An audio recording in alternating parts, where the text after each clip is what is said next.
हुजूर को दफन करके लौटे, तदफीन से फारग हुए, कब्र मुबारक में उतारा, हुक्म पूरा किया।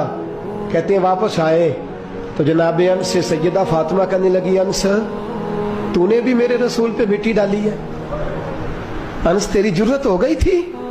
फरमाते उस वक़्त फातिमा का पहला आंसू गिरा और फिर 6 महीने हुजूर के बाद हयात रही, मैंने उसके आंसू ही गिरते देखे।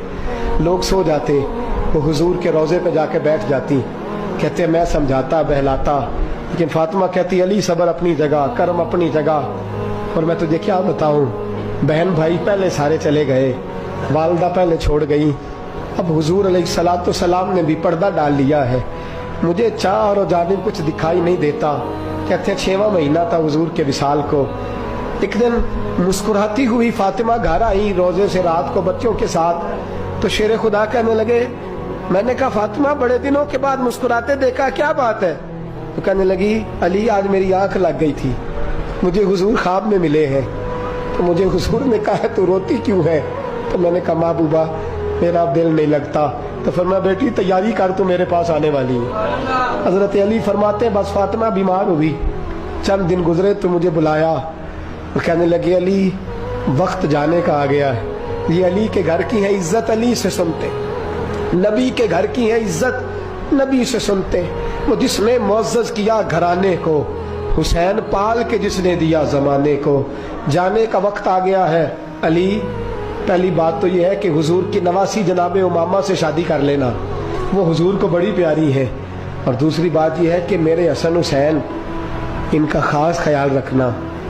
और तीसरे लफ्ज़ कहे तो हजरत अली तड़प के रोए, कहने लगी मैंने वक्त गुजारा है, आपकी हुकूक मेरी जिम्मेदारी थे, मैं इंसान थी भूल जाती थी, अगर मुझसे कहीं कोई कमी रह गई हो तो मुझे रज़ाए इलाही से दरगुजर करना, कहीं मैं हुजूर के सामने जाके शर्मिंदा ना हो जाऊं। शेर खुदा करम अल्लाह ताला वजहुल करीम फरमाते मैंने हाथ थामा और मैंने कहा फातिमा अली का बड़ा मर्तबा था, पर जो तेरी निस्बत से कमाल था वो तेरा ही था।